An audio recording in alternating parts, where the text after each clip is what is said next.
Inspector साहिबा, आज का पेपर, ये खबर पढ़ी आपने? खूनी किताब ने ली एक और जान। इंस्पेक्टर साहिबा, नूर अपना चश्मा लगाते हुए, ओह माय गॉड, फिर से एक और मौत। हमें जल्द से जल्द कोई सख्त एक्शन लेना होगा, नहीं तो शहर की जनता का भरोसा हम पर से उठ जाएगा और कानून सच में अंधा साबित हो जाएगा। इतनी बातें करके सब काम पर लग जाते हैं। इंस्पेक्टर नूर सारा दिन बस उसी खूनी किताब के बारे में सोचते रहती है। शाम को जैसे ही ड्यूटी खत्म हुई, इंस्पेक्टर साहिबा ने सब इंस्पेक्टर महेश को बुलाया और कहा, कल मैं ड्यूटी पर थोड़ा लेट आऊंगी, तब तक तुम सब संभाल लेना। सब इंस्पेक्टर महेश ने हाँ में सर हिलाया। इतना कहकर इंस्पेक्टर नूर घर के लिए निकल जाती है। रात को घर पहुंचकर मन ही मन सोच रही थी कि क्या किया जाए, कैसे इस खूनी किताब को रोका जाए ताकि शहर में किसी और मासूम की जान ना जा पाए। सोचते सोचते नूर सो जाती है। सुबह उठते ही नूर लाइब्रेरी साइन के लिए निकल जाती है। सोचती है यहाँ से कुछ पता चले। वो लाइब्रेरियन दिनेश के पास पहुंचती है। पुलिस को आया देख दिनेश घबरा जाता है। मैडम आइए, कैसे आना हुआ? आज आपको हमारी याद कैसे आई? धन्य भाग्य हमारे जो आप हमारे यहाँ पधारे। ये सब बातें छोड़ो, मैं दरअसल यहाँ किसी बहुत जरूरी काम से आई हूँ। एक खूनी किताब है जो अब तक 3 लोगों की जान ले चुकी है। मुझे उसके बारे में कुछ जानकारी हासिल करनी है। शायद आपसे और इस लाइब्रेरी से मेरी कुछ मदद मिल जाए। खूनी किताब। नूर की बात सुनकर दिनेश के पसीने छूट जाते हैं। हाँ, खूनी किताब। अब और ज्यादा सवाल जवाब मत करो, मुझे जल्दी से बताओ, ऐसी कोई किताब है तुम्हारे इस लाइब्रेरी में? ना मैडम, ऐसी तो कोई किताब नहीं है, और होगी तो भला मुझे कैसे पता होगा उसके बारे में। पर हाँ, मैं आपकी कुछ मदद कर सकता हूँ इस विषय में। एक पाठक हैं जो नियमित रूप से इस लाइब्रेरी में आते हैं कई वर्षों से, शायद उनसे कोई मदद मिल जाए। क्या नाम है उनका? डॉक्टर अविनाश। हाँ, यही नाम है उनका। अच्छा, उनका कोई एड्रेस, कहाँ रहते हैं या कोई कॉन्टैक्ट नंबर? 1 मिनट मैम, मैं एंट्री बुक में देख कर बताता हूँ आपको। अविनाश, हाँ मिल गया। कॉन्टैक्ट नंबर तो नहीं है मैडम इस पर एड्रेस जरूर है। जल्दी बताओ एड्रेस क्या है? इंस्पेक्टर नूर ने पूछा। अंधेरी गली, main road, bungalow number 444। Okay ठीक है। इतना कहकर इंस्पेक्टर नूर डॉक्टर अविनाश से घर के लिए निकल जाती है। कुछ समय बाद नूर की जीप डॉक्टर के घर के आगे जाकर रुकती है। डॉक्टर, इंस्पेक्टर नूर डोल बेल बजाती है। अंदर से एक नौकर निकल कर आता है। जी, कौन है आप और किससे मिलना है आपको? जी, मैं इंस्पेक्टर नूर हूँ, डॉक्टर अविनाश से मिलना है मुझे। आइए मैडम आइए, डॉक्टर साहब अंदर ही हैं। नौकर इंस्पेक्टर नूर को डॉक्टर अविनाश के रूम तक ले जाता है। ये लीजिए मैडम, यही है डॉक्टर साहब का room. Noor, may I come in sir? Yes come. Oh inspector साहिबा, आप यहाँ? क्या बात, सब कुशल मंगल तो है ना? नहीं डॉक्टर साहब, कुछ भी कुशल मंगल नहीं है। शहर की शांति भंग हो चुकी है। लगातार तीसरी जान चली गई है, हम कुछ नहीं कर पाए। तीसरी जान? डॉक्टर अविनाश हड़बड़ाते हुए बोले। हाँ डॉक्टर, एक खूनी किताब है कोई जो ये सब जाने ले रहा है एक एक करके। खूनी किताब? ओ माय गॉड, इसका मतलब इन सब कत्ल के पीछे एक किताब का हाथ है। उस किताब का मतलब कौन सी किताब डॉक्टर साहब? वही किताब जिसे मैंने एक दिन आज से कई वर्ष पहले पर्ल लाइब्रेरी में देखा था। Perl library? इंस्पेक्टर नूर ने पूछा। हाँ, पर्ल लाइब्रेरी यहाँ से ठीक 600 किलोमीटर दूर जोधपुर में स्थित है। बहुत ही प्राचीन लाइब्रेरी है। वहीं देखा था इस किताब को लगभग 31 वर्ष पहले। 31 वर्ष पहले? इंस्पेक्टर नूर कुछ सोच में पड़ जाती है। 31 साल पहले जो किताब आपने देखी थी वो अब जान की दुश्मन क्यों बनी हुई है? ये तो मैं नहीं जानता इंस्पेक्टर साहिबा। अच्छा डॉक्टर साहब, कुछ और मालूम है आपको इस किताब के बारे में? इंस्पेक्टर नूर डॉक्टर अविनाश से इतनी जानकारी हासिल करके वहां से निकल जाती है। पुलिस स्टेशन पहुंचती है। गुड आफ्टरनून मैम, महेश कहता है। वेरी गुड आफ्टरनून, नूर कहती। कुछ शुरुआती जानकारी तो हासिल हुई है जो हमारे बहुत मदद कर सकती है, फिर भी किसी की जान ना जा पाए इसमें। अच्छा सुनो महेश, मेरे लिए कॉफी मंगवा दो। ओके मैडम, अभी लाया। कुछ देर बाद कॉफी नूर के टेबल पर हाजिर हो जाती है। नूर कॉफी पीते पीते बहुत सोच में डूबी हुई थी। इतने में उसे एक कॉल आती है। जल्दी आइए मैडम, यहाँ एक और मौत हो चुकी है। नूर, ओ माय गॉड, फिर से एक और कत्ल। कॉफी का कप टेबल पर ही छोड़कर महेश के साथ वो जांच के लिए निकल जाती है।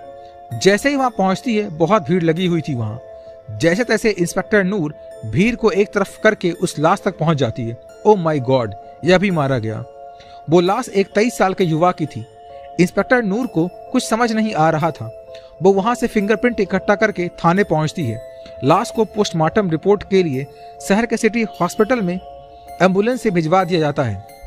ये सारे काम निपटाने में नूर को शाम हो जाती है। वो ड्यूटी से सीधा घर पहुंचती है।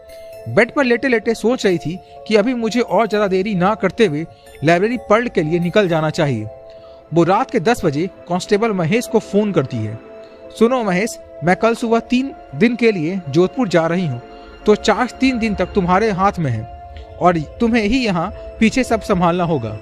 इंस्पेक्टर नूर सुबह सुबह 5 बजे ही जीप लेकर जोधपुर के लिए रवाना हो जाती है। वो लगभग दोपहर 12 बजे तक जोधपुर शहर में पहुंच जाती है। काफ़ी थकी हारी होने की वजह से एक होटल में रूम में रुक जाती है।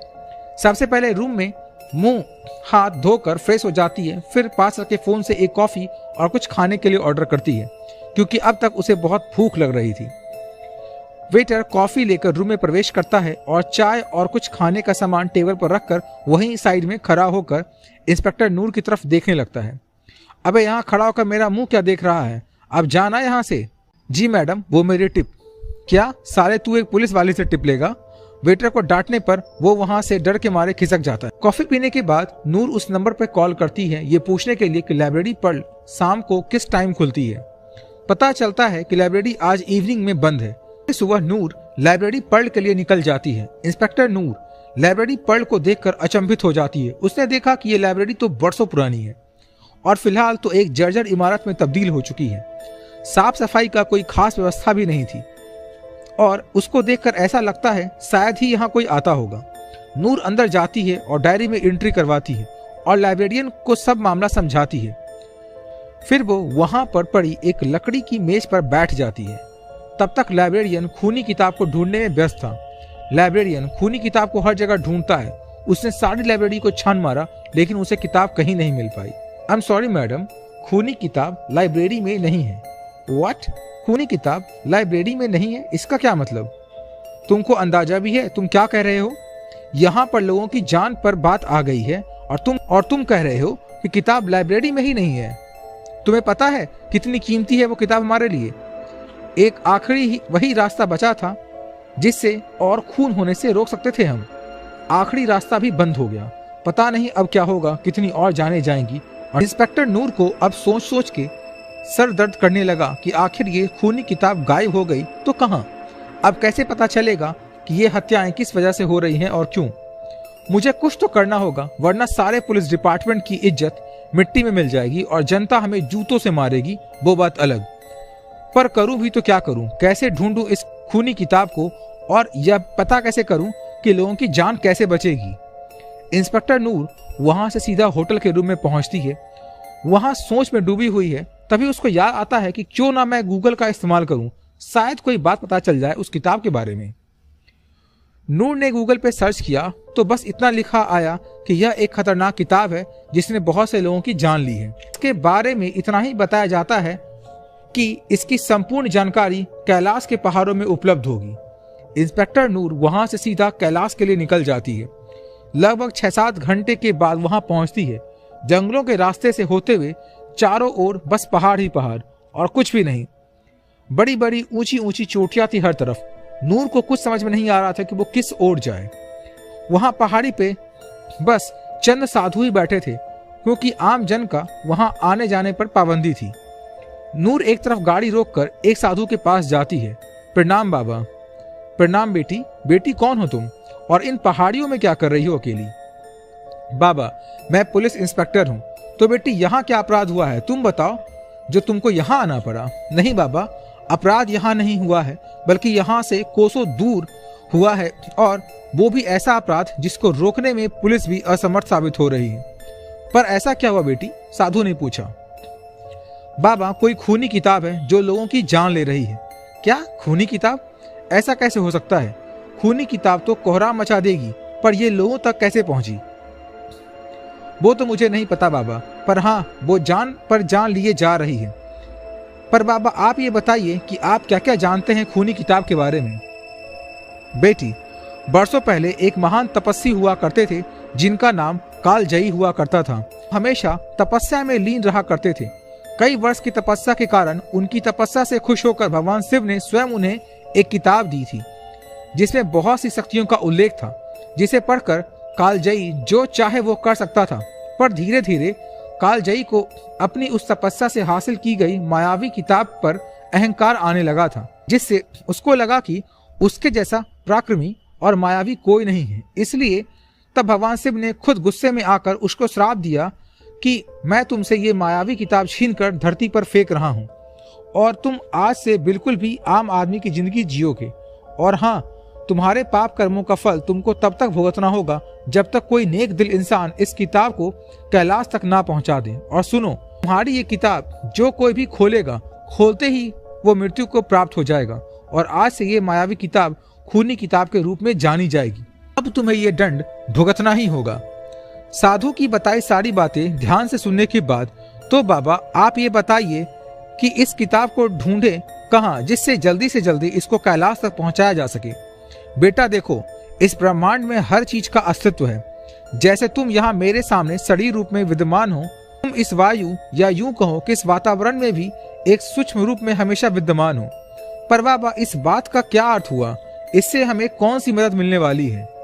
बेटी, मैं तुमसे यही कहना चाहता हूँ कि तुम्हें तो पता नहीं कि वो खूनी किताब पृथ्वी के किस हिस्से पर है, तो उसको ढूंढने का एक ही उपाय है जो बहुत कठिन है, जिसमें जान जाने तक की नौबत आ सकती है। अगर तुम चाहो, तुम ये जो हर दिन मौतें हो रही है उसको रोक सकती हो, तो ये सब संभव हो सकता है। संभव हो सकता है कैसे? जल्दी बताइए बाबा, नूर ऐसा कहती है। मैं जो तुम्हें रास्ता बताने जा रहा हूँ वो थोड़ा सा जोखिम भरा है, जिसमें तुम अपनी जान से भी हाथ धो सकती हो। क्या ऐसा कौन सा रास्ता है बाबा? मैं अपनी जान की परवाह नहीं करती, पर हम तो कानून के रक्षक हैं।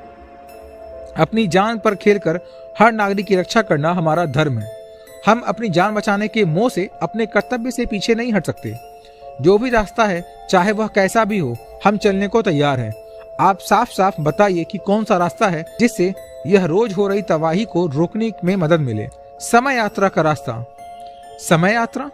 हाँ बेटी, समय यात्रा का रास्ता। जाना होगा तुम्हें समय यात्रा पर, वहीं से लानी होगी वो पवित्र किताब जो आज के समय में खूनी किताब के नाम से प्रसिद्ध है। पर बाबा मुझे वो किताब मिलेगी कहाँ और कहाँ जाना होगा मुझे? ये तो मैं नहीं बता सकता, मगर मैं अपनी शक्तियों से तुम्हें समय यात्रा पर भेजकर तुम्हें उसको हासिल करने का एक जरिया तो दिखा ही सकता हूँ। पर क्या बाबा? एक बात ध्यान रहे, समय रहते अगर तुम वो पवित्र किताब लेकर वापस नहीं आई तो कोहराम मच जाएगा। पर बाबा मुझे कैसे पता चलेगा कि वो पवित्र किताब कहाँ मिलेगी? मैं उसको ढूंढूंगी कैसे? ये काम तुम्हारा है, जो केवल तुम्ही को करना है, अपने दिमाग का सही इस्तेमाल करके। मैं इतना बता सकता हूँ कि वहाँ बहुत बड़ा खतरा है जिसमें तुम्हारी जान भी जा सकती है। इंस्पेक्टर नूर खूनी किताब की तलाश में समय यात्रा पर जाने के लिए साधु को हामी भर देती है। आखिर कानून की इज्जत और जनता की रक्षा का सवाल था। अब कानून से लोगों का विश्वास उठने लगा था, हर रोज हो रही हत्याओं से, और जनता भी अब कांपने लगी थी कि पता नहीं ये हत्याओं का सिलसिला कब बंद होगा। इंस्पेक्टर नूर को कहीं ना कहीं बस एक ही डर सता रही थी कि कानून के प्रति लोगों का विश्वास बिल्कुल खत्म ही ना हो जाए। इसलिए वो कुछ भी कर इस खूनी खेल को खत्म करना चाहती थी। साधु ने नूर को अपने सामने बैठाया और कुछ मंत्रों से अभिमंत्रित करके जल उस पर छिड़कने लगा। वह लगातार मंत्र फूके जा रहा था और इंस्पेक्टर नूर अपनी आंखें बंद किए साधु के सामने शांत मुद्रा में बैठी थी। अब कुछ ही समय बाद इंस्पेक्टर नूर की आत्मा उससे अलग हो गई थी। कुछ समय के लिए साधु ने अपनी शक्तियों से नूर की आत्मा को उसके शरीर से अलग कर दिया था। कुछ ही पल बाद नूर एक अलग ही दुनिया में पहुंच गई थी। हर तरफ हाहाकार मचा हुआ था। चारों ओर बचाव बचाव की आवाजें उसके कानों में गूंज रही थी। मंजर बहुत ही डरावना था। दरअसल साधु ने अपनी शक्तियों से इंस्पेक्टर नूर को लाखों वर्ष पहले के समय में भेज दिया था। इंस्पेक्टर नूर अब एक सुनसान और घने वन में थी, जहां का मंजर बहुत ही सुनसान नजर आ रहा था। वास्तव में बहादुर नूर का दिल आज डर के मारे धड़क रहा था। हर पल उसे एक डर सताए जा रहा था।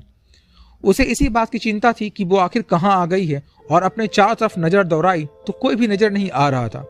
वो नहीं जानती थी कि वो राक्षसों के वास स्थान पर पहुंच चुकी है, और वो जानती थी अगर किसी ने उसको देख लिया तो आज उसे कच्चा चिवा जाएंगे। नूर डर के आगे उस वन में अपने कदम रख रही थी। अपने चारों तरफ चप्पे चप्पे पर नजर घुमा रही थी, कहीं कोई मुसीबत उसको घेर ना ले। डर तो बहुत लग रहा था, पर कर भी क्या सकती थी। नूर को अपनी तरफ आते हुए कुछ कदमों की आहट सी महसूस हुई। वह डरी और सहमी सी लग रही थी। उसने अपने चारों तरफ देखा तो वहां कोई नहीं था। उसको लगा कि शायद ये उसका भ्रम था। उस आहट को नजरअंदाज करके नूर आगे बढ़ने लगी। तभी हवा में उड़ता हुआ एक बाज उसके पास आया और बोला, कौन हो तुम और यहाँ आने की हिम्मत कैसे की? आम इंसान तो नहीं लगती तुम, जरूर ही कोई मायावी देव हो जो दानवों के इलाके में आई हो। इंस्पेक्टर नूर ने कांपते हुए उसे पूछा कि तुम बताओ पहले, तुम कौन हो? उस बाज ने बोलना शुरू किया, मैं व्योम हूँ, राक्षसों का दिन का पहरेदार। मेरा काम है उनको हर आने वाले खतरों से पहले ही अवगत कराना।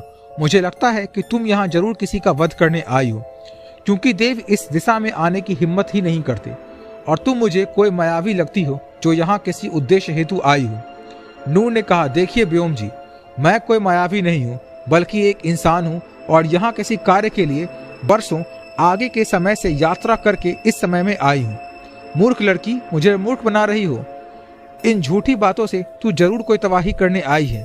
मुझे जल्दी से राक्षस राज को सूचित करना पड़ेगा। इतना कहकर वो बाज रूपी राक्षस उड़ गया और इधर उनकी बात सुनकर नूर के होश उसको समझ में ही नहीं आ रहा था कि व्योम ने उसकी बात पर क्यों विश्वास नहीं किया। वो उसको कोई देवी ही क्यों समझ रहा था। नूर के लिए अब यह एक कहानी जैसा लग रहा था। उसे आभास होने लगा था कि उन खतरों का जिसके बारे में साधु ने उसको बताया था, शायद अब असल खतरा तो उस पर आना बाकी था। नूर को आज बहुत डर लग रहा था, क्योंकि वो आज थी ही कुछ ऐसी दुनिया में जो वास्तव में बहुत ही खतरनाक थी। हर कदम पर मौत नूर का इंतजार कर रही थी। वो जैसे तैसे करके राक्षसों के उस इलाकों से बहुत दूर निकल जाती है। कुछ ही दूर जाने पे उसे वो ऋषि दिखाई देते हैं जिसने इस समय में भगवान शिव की पूजा करके वो मायावी किताब हासिल की थी। उसने देखा कि ऋषि तपस्या में लीन है। मुझे भी भगवान शिव की तपस्या करके उनसे एक किताब उस ऋषि से पहले ही पानी होगी। नूर ने सबसे पहले पास ही एक सरोवर में स्नान किया और पूर्ण शुद्ध आत्मा से मट्टी से भगवान शिव का एक शिवलिंग बनाकर श्रद्धा भाव से पूजा करने बैठ गई। इस तरह ध्यान करते करते नूर को काफी लंबा अरसा बीत गया। एक दिन उसकी भक्ति से खुश होकर भगवान शिव स्वयं प्रकट हुए और बोले, मैं तुम्हारी भक्ति से बहुत खुश हूँ, मांगो बेटी, तुम्हें क्या चाहिए? प्रणाम भगवान, मैं तो आपके दर्शन मात्र से ही खुश हूँ, पर पृथ्वी लोक पर आई तबाही को रोकने के लिए मुझे आपसे कुछ मदद मांगना है। हाँ बेटी, अवश्य। हे प्रभु, मुझे वो मायावी किताब चाहिए जो आज पृथ्वी पर खूनी किताब के रूप में प्रसिद्ध और उसने बहुत से मासूमों की जान ली है। उसकी ये तबाही रुकने का नाम ही नहीं ले रही है। अगर आप मुझे वो पवित्र मायावी किताब देंगे तो जनमानुष की जान बचाई जा सकती है। भगवान शिव ने नूर की वो बात सुनकर मायावी पवित्र किताब उसको दे दी। किताब मिलते ही नूर के चेहरे पर खुशी छा गई और उसे आज पहली बार लगा कि हाँ, अब ये तबाही का सिलसिला जड़ से खत्म हो जाएगी। उधर पर्वत पर ध्यान में बैठे ऋषि को पता चला कि नूर को पवित्र किताब मिल चुकी है, तो उसने अपनी शक्तियों से नूर को वापस वर्तमान में बुला लिया। नूर ने वो पवित्र किताब ऋषि के हाथों में थमा दी और कहा, हे ऋषिवर, जितनी जल्दी हो सके आप इस पवित्र किताब को उसके अस्तित्व वाले स्थान पर रख दें और ये तबाही का सिलसिला खत्म कर दें। ऋषि ने ज्यादा देर ना करते हुए उस किताब को उसके अस्तित्व स्थल पर रख दिया और ऐसा करते ही खूनी किताब का वजूद खुद ब खुद खत्म हो गया। अब इंस्पेक्टर नूर ने ऋषि का धन्यवाद किया और उनसे विदा ली और वापस चली आई। उसके आते ही सबको पता चला कि खूनी किताब का खूनी खेल अब खत्म हो चुका है। इंस्पेक्टर नूर को इस साहसी काम से खुश होकर पुलिस विभाग ने सीधा डीएसपी का कार्यभार सौंपा और जनता ने भी उनका आभार जताया।